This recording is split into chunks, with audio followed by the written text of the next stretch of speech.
कल हम लोग ने पढ़ा था यहाँ तक कि जब महाप्रभु झूठे से बीमार पड़ गए तो किसी ने कहा उनको 50 बाधा हुई है, किसी ने कहा उनको वात का हो गया है।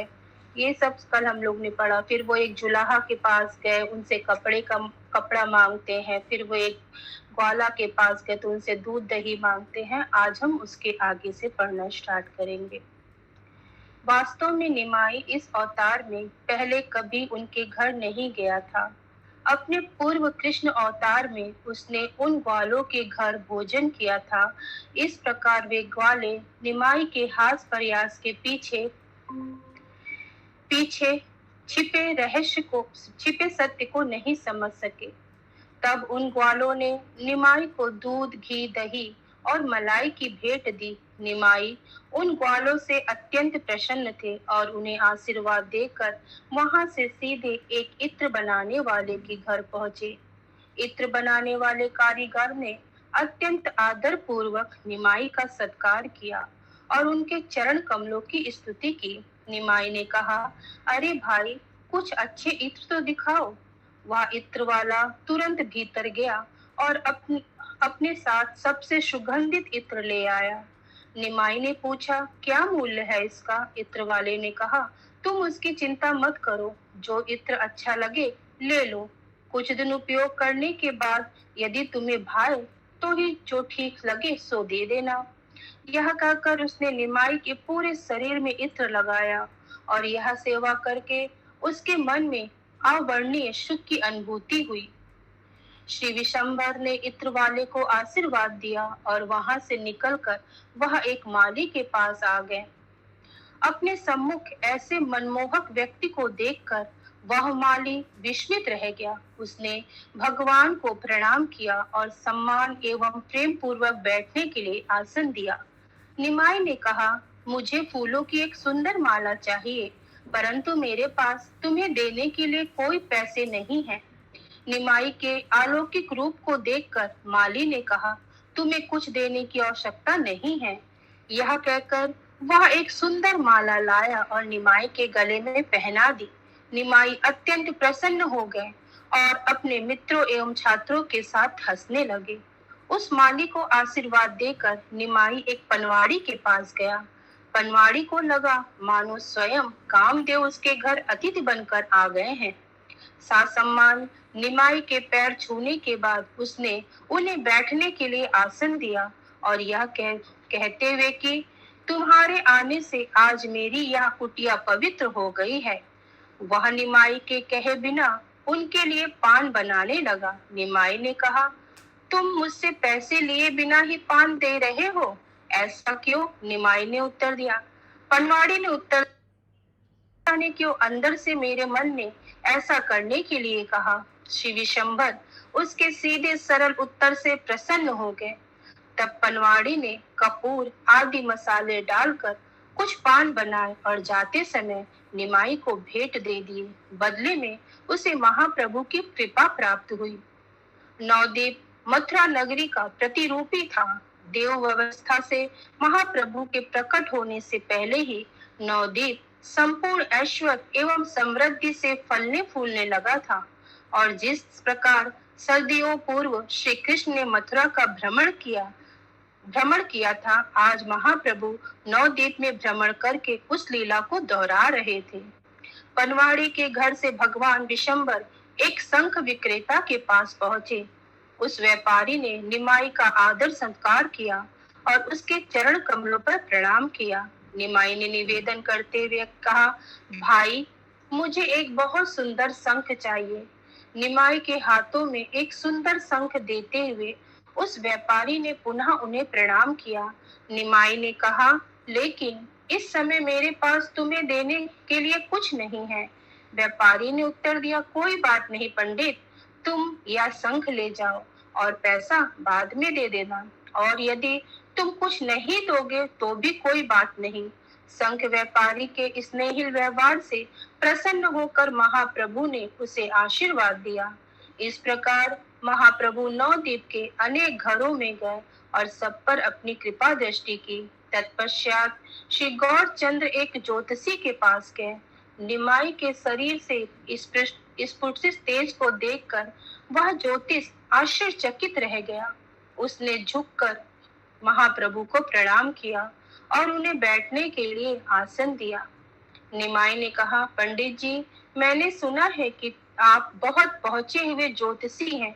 कृपया बताइए कि अपने पूर्व जन्म में मैं कौन था। ज्योतिषी ने अपने गोपाल मंत्र का उच्चारण किया और ध्यान लगाकर बैठ गया। उसने अपने अंतःकरण में चतुर्भुज श्री भकृष्ण का रूप दिखाई दिया, जिनकी अंग कांति वर्षा ऋतु के बादलों के समान श्यामल थी। अपनी 4 भुजाओं में उन्होंने शंख, चक्र, गदा तथा पद्म धारण किया था। तब उस ज्योतिषी को कंस का कारागार दिखाई दिया। भीतर वसुदेव और देवकी ने नवजात कृष्ण को अपनी गोद में उठाया हुआ था। तत्पश्चात वसुदेव कृष्ण को लेकर गोकुल के लिए निकल पड़े। तब ज्योतिषी ने भगवान का द्विभुज बाल रूप देखा। चारों दिशाएं ही उनके तन को ढक रही थी। कमर पर बनी करधनी बालक के प्रत्येक पग पर मधुर ध्वनि कर रही थी और उसके हाथ मक्खन से भरे थे। इस प्रकार उस ज्योतिष को एक के बाद अनेक दृश्य दिखाई दिए। उसने देखा कि श्री चैतन्य महाप्रभु के शरीर पर वही चिन्ह है जो चिन्ह उसे अपने आराध्य गोपाल के शरीर पर दिखाई दिए थे। तब उसने गोपियों से घिरे भगवान श्याम सुंदर रूप को देखा। भगवान अपनी बांसुरी बजा रहे थे और गोपियां विविध वाद्य यंत्र। अत्यंत आश्चर्यचकित होकर जैसे ही उस ज्योतिष ने अपने नेत्र खोले, उसे अपने सम्मुख भगवान श्री कृष्ण दिखाई दिए। वह प्रार्थना करने लगा, हे गोपाल, कृपया मुझे बतलाएं कि यह ब्राह्मण वास्तव में कौन है। इसके पश्चात उस ज्योतिष को अपने ध्यान में भगवान राम के दर्शन हुए। हरित अंग कांति से युक्त तथा हाथ में धनुष लिए वे राज सिंहासन पर बैठे थे। तब उस ज्योतिष को भगवान वराह के दर्शन हुए। अत्यंत भव्यता से समुद्र से ऊपर आते हुए उन्होंने अपने नथनों में पृथ्वी को उठाया हुआ था। इसके पश्चात ज्योतिष को भगवान नरसिंह देव का रूप दिखाई दिया। इस अवतार में भगवान आधे मनुष्य और आधे सिंह का रूप लेकर आए थे। तब उन्हें बलि महाराज की यज्ञ स्थली की ओर जाते हुए भगवान वामन दिखाई दिए और उसके बाद प्रलयंकारी जल से वेदों की रक्षा करते हुए भगवान मत्स्य का रूप दिखाई पड़ा। अपने ध्यान में ज्योतिष ने हल उठाए भगवान बलराम को देखा। इसके पश्चात उसने भगवान बलदेव तथा जगन्नाथ को देखा। सुभद्रा उन दोनों के बीच खड़ी थी। इतना ही नहीं, उस ज्योतिष ने भगवान के प्राय सब अवतारों के दर्शन किए, परंतु योग माया शक्ति के प्रभाव से वह उनके पीछे छिपे गुह्यम रहस्य को नहीं समझ पाया। भ्रमित अवस्था में वह ज्योतिष सोचने लगा, लगता है कि यह ब्राह्मण मंत्रोच्चार द्वारा भगवान के विभिन्न अवतारों का आवाहन करने में दक्ष है, अथवा हो सकता है कि मनुष्य के वेश में यह कोई देवता है जो मेरी परीक्षा लेने अथवा अपना मनोरंजन करने यहाँ आया है।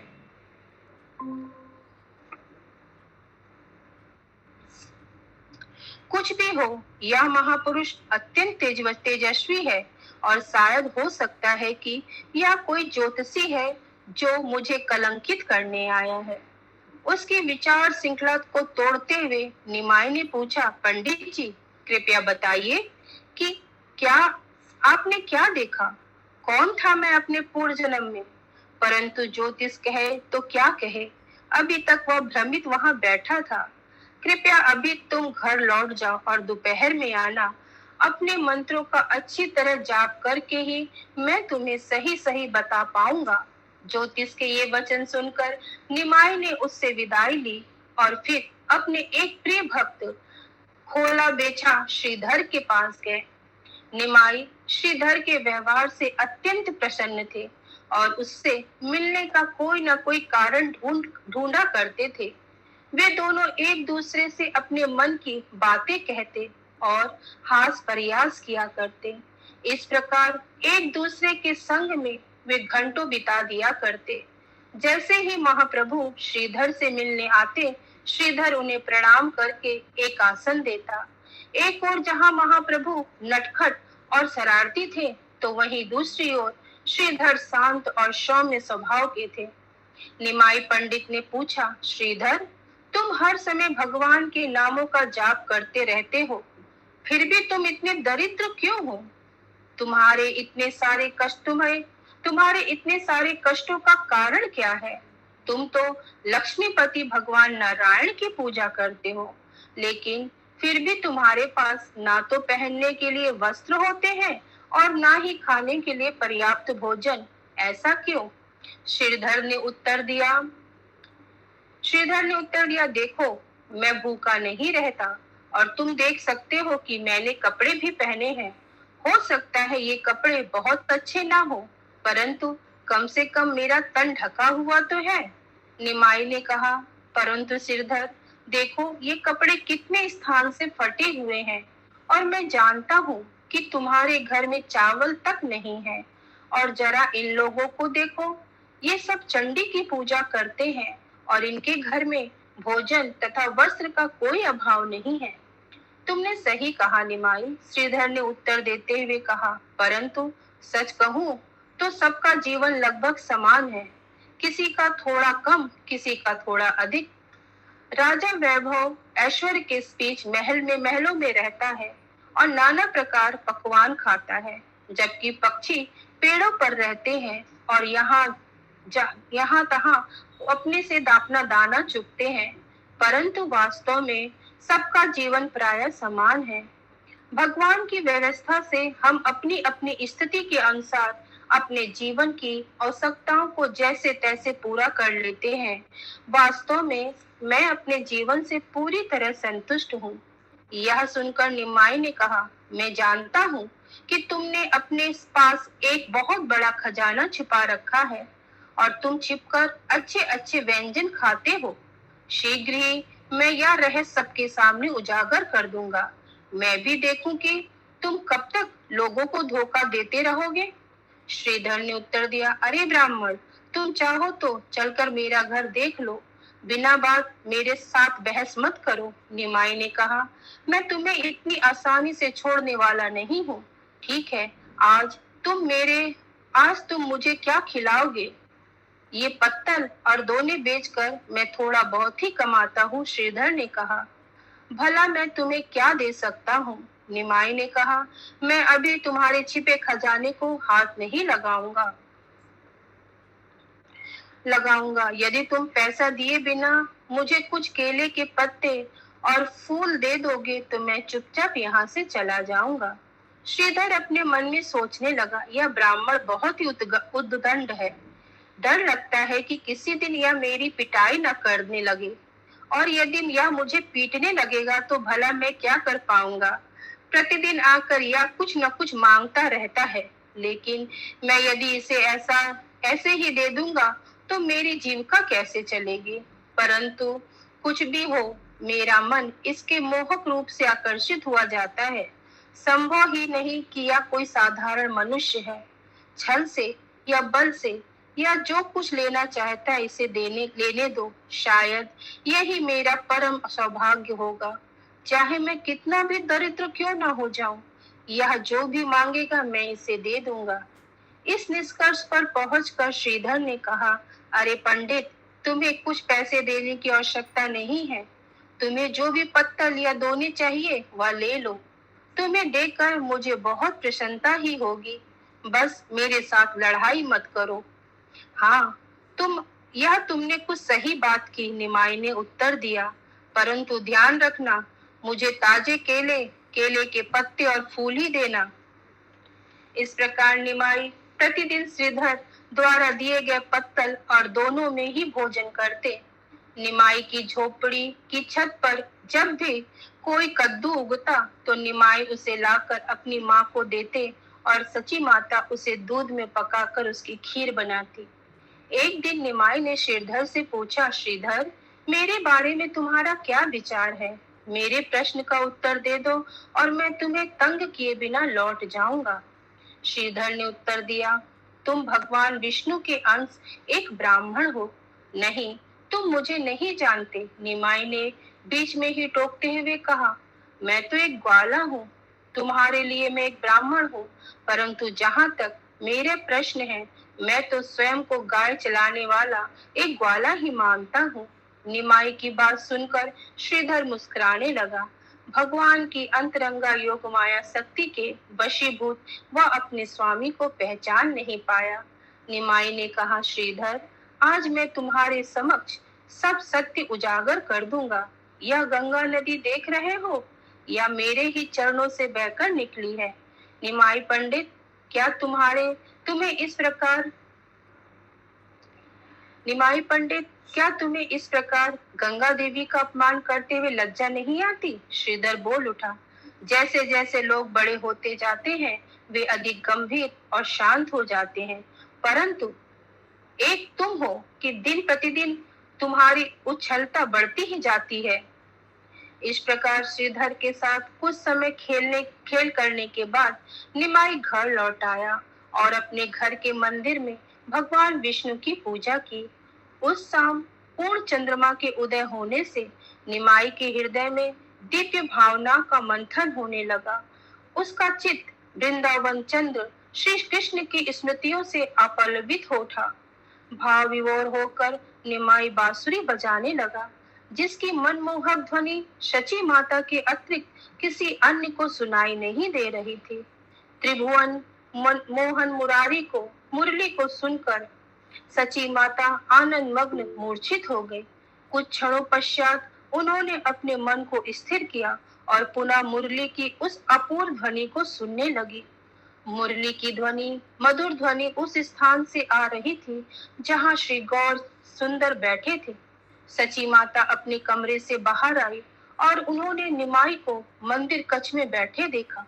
सहसा मुरली की ध्वनि शांत हो गई और सची माता को निमाई के वक्ष स्थल पर अनंत आकाश तथा पूर्ण चंद्रमा दिखाई दिया। पुत्र के वक्ष पर संपूर्ण चंद्र मंडल को देखकर वह आश्चर्यचकित रह गई और चारों ओर देखने लगी। सची माता ने अभी अभी जो देखा सुना था, अपने कक्ष में लौटकर वे उस पर चिंतन करने लगी, परंतु वे समझ नहीं पाई कि वह सब क्या था। कुछ भी हो, निमाई की इन अनंत दिव्य लीलाओं को प्रत्यक्ष देखना उनका परम सौभाग्य था। कुछ रातों तक सची माता को निरंतर संगीत, गान तथा नृत्य की ध्वनियां सुनाई देती रहती, मानो कोई उत्सव मनाया जा रहा हो। कभी कभी वे देखते कि घर के दरवाजों, दीवारों तथा खिड़कियों से एक दिव्य प्रकाश स्फुटित हो रहा है। कभी कभी उन्हें अपने घर में सुंदर देवियां विचरण करती हुई दिखाई देती, जिनके हाथ में कमल फूल होता। कभी उन्हें कुछ क्षणों के लिए ज्योतिर्मय देवतागण दिखाई देते और अगले ही क्षण वे अदृश्य हो जाते। सची माता को दिखाई देने वाले ये सब दृश्य कल्पना नहीं थे, वे भगवान श्री कृष्ण की भक्ति की मूर्तिमती स्वरूपा थी। मात्र उनकी दृष्टि पड़ने से साधारण व्यक्ति भी इन अलौकिक दृश्यों को देखने का सौभाग्य प्राप्त कर सकता था। इस प्रकार पूर्ण पुरुषोत्तम भगवान श्री गौर सुंदर छद्मवेश बनाकर नवद्वीप में रह रहे थे। यद्यपि कुछ अवसरों पर उन्होंने अपनी वास्तविक पहचान प्रकट की थी, परंतु उनका कोई भी दास उन्हें पहचान नहीं पाया। अपनी नवद्वीप लीलाओं में श्री गौर सुंदर ने अत्यंत उद्गंडता भरा व्यवहार किया। उनका प्रत्येक कार्य अतुलनीय होता। यदि भगवान युद्ध लीला करना चाहते हैं तो कोई उनकी बराबरी नहीं कर सकता। जब वे अपनी माधुर्य लीलाओं को प्रकट करते हैं तो वे कोटि कोटि सुंदरियों के चित्त चुरा लेते हैं। जब वे ऐश्वर्य का भोग करना चाहते हैं तो उनका ऐश्वर्य, धन संपत्ति अतुलनीय रहती और एक प्रकांड विद्वान के इस अवतार में उनके गर्व और अभिमान की तुलना में कोई नहीं था। भविष्य में जब इन्हीं भगवान ने वैरागी जीवन स्वीकार किया तो उस समय भी भला किसमें शक्ति थी कि वह स्वयं को भक्ति, समर्पण तथा वैराग्य में उनसे श्रेष्ठ सिद्ध कर सके। परंतु भगवान ने सब अवतारों में एक बात सर्वसामान्य थी कि वे अपने अनन्य भक्तों के प्रेम द्वारा पराजित हो जाते। एक दिन निमाई पंडित अपने छात्रों से घिरे सड़क पर जा रहे थे। उनकी चाल, वेशभूषा तथा भंगिमा मानो एक राजा जैसी थी। उन्होंने श्री कृष्ण के समान सुनहरा पीतांबर पहना था। चेहरे पर लालिमा युक्त कोमल होठ सुशोभित थे। उनके ललाट पर तिलक तथा हाथों में पुस्तकें थी। जिस किसी को निमाई के कमल सदृश नेत्रों को देखने का सौभाग्य प्राप्त हुआ, वह समस्त पाप युक्त विचारों तथा उनके फलों से मुक्त हो गया। निमाई का स्वभाव अत्यंत चंचल था। अपने छात्रों के साथ विहार करते हुए वे स्वच्छंद भाव से अपनी भुजाओं को यहाँ तहाँ घुमा रहे थे। तभी सामने से श्रीवास ठाकुर आए। श्री विशंभर को देखकर श्रीवास ठाकुर अत्यंत प्रसन्न हो उठे और निमाई ने भी उन्हें देखते ही झुककर प्रणाम किया। हंसते हुए श्रीवास ठाकुर ने कहा, कहो उद्गंडे के सिरमौर, आज कहाँ जा रहे हो? भगवान श्री कृष्ण का भजन करने के स्थान पर तुम किन कार्यों में अपना समय व्यर्थ गवा रहे हो? तुम दिन रात इन छात्रों को पढ़ाकर इनका समय भी व्यर्थ कर रहे हो। क्यों तुम इन्हें स्वयं अध्ययन करके भगवान एवं उनकी भक्ति को समझाने का अवसर नहीं देते? उस शिक्षा का भला क्या लाभ जो भगवान श्री कृष्ण की भक्ति को जीवन के सर्वोच्च लक्ष्य के रूप में स्थापित नहीं करती। तुम अपना जीवन ऐसे व्यर्थ कार्यों में मत गवाओ। तुम एक सुशिक्षित युवक हो और तुम्हें भगवान श्री कृष्ण का भजन करने में अपना समय लगाना चाहिए। हंसते हुए श्री विशंभर ने कहा, सुनो पंडित जी, मुझे पूरा विश्वास है कि आपकी कृपा से एक दिन मैं भी कृष्ण भक्ति कर सकूंगा। नम्रता पूर्वक श्रीवास ठाकुर को प्रणाम करके निमाई पंडित वहां से गंगा तट की ओर चल दिए। अपने छात्रों के मध्य बैठे निमाई की सुंदरता का वर्णन करोड़ों मुखों से भी संभव नहीं है। पूरे जगत में कहीं कोई उनकी उपमा नहीं है। कोई कहेगा कि उस समय श्री विशंभर आकाश में सितारों से घिरे चंद्रमा जैसे दिखाई दे रहे थे। परंतु चंद्रमा में एक दोष है कि वह घटता बढ़ता रहता है और उसमें काले दाग हैं। निमाई की कला तो सर्वकाल में परिपूर्ण रहती है, इसलिए यहाँ उपमा सही नहीं है। निमाई की तुलना देवताओं से घिरे बृहस्पति से करना भी पर्याप्त नहीं है। देवताओं के गुरु होने के कारण बृहस्पति केवल उनका पक्ष लेते हैं, जबकि भगवान तो समस्त प्राणियों के आश्रय एवं गुरु हैं। निमाई की तुलना कामदेव से भी सही नहीं है। कामदेव लोगों के हृदयों में काम वासना जागृत करके उन्हें पीड़ित करता है, जबकि भगवान श्री गौर सुंदर के स्मरण से व्यक्ति पवित्र एवं भौतिक बंधनों से मुक्त हो जाता है। प्रतीत होता है कि इस सृष्टि का कोई भी दृश्य गंगा तट पर अपने छात्रों से घिरे बैठे निमाई की तुलना नहीं कर सकता। केवल एक दृश्य को छोड़कर, वह है यमुना के तट पर अपने ग्वाल बालों से घिर कर बैठे श्री नंद कुमार का दृश्य। वही श्री कृष्ण और वही ग्वाले आज नवद्वीप में गंगा तट पर बैठे थे। उस समय जिस किसी ने भगवान के मनोहर मुखार बिंद को देखा, उसने अपने हृदय में अभूतपूर्व सुख की अनुभूति की। भगवान के उस सुंदर रूप को देखकर लोगों ने कितने पुण्य कमाया यह कहना शायद संभव नहीं है। जिन लोगों के हृदय भगवान के उस मधुर अनुभव द्वारा प्रभावित होते हैं, उन लोगों का दर्शन करने मात्र से व्यक्ति भवबंधन से मुक्त हो जाता है। लेखक कहते हैं, मैं अत्यंत पापी और दीनहीन हूँ। दुर्भाग्य से मैं भगवान की प्रकट लीलाओं के समय जन्म नहीं ले पाया। हे श्री गौर सुंदर, श्री नित्यानंद प्रभु, मेरी यही प्रार्थना है कि आप अपने नित्य परिकरों के साथ जहाँ कहीं भी अपनी लीलाएं करें, आपका यह तुच्छ दास वहीं उपस्थित रहे।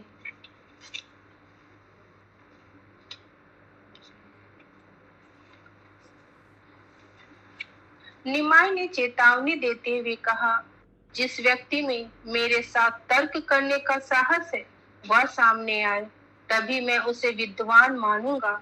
इस प्रकार निमाई ने अपनी डींगों से नवद्वीप के पंडितों का अहंकार चूर कर दिया। निमाई के अनुयायियों की कोई गिनती नहीं थी। लोग आते और स्वयं को उनके हाथों में सौंप देते। प्रतिदिन युवा ब्राह्मण बालक नवद्वीप आते और उनके चरण कमलों में निवेदन करते, पंडित जी, ज्ञान अर्जित करने की आशा से मैं आपके मार्गदर्शन में शिक्षा प्राप्त करना चाहता हूँ। कृपया मुझ पर कृपा करके मेरी यह इच्छा पूरी करें।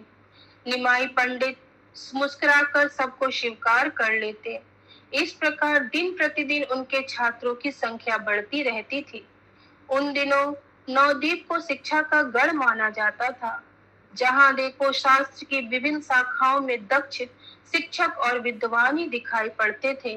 भट्टाचार्य, चक्रवर्ती, मिश्र और आचार्य जैसी उपाधियां सामान्य थी और इन सब लोगों का एकमात्र कार्य शिक्षा देना ही था।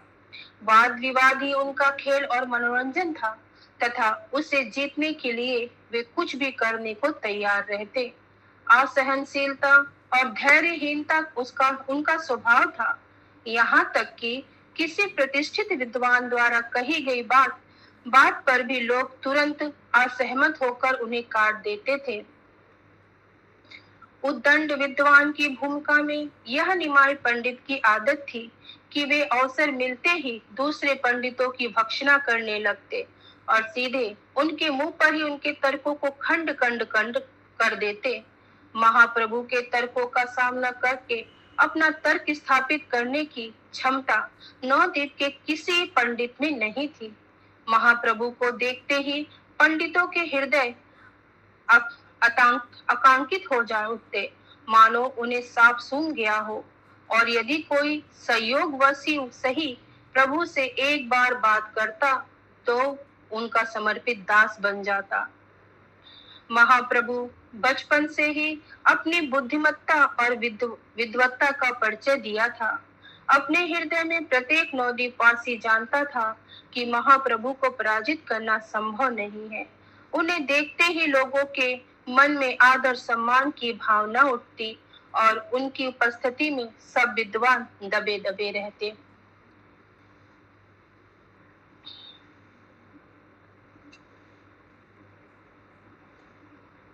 हरे कृष्णा।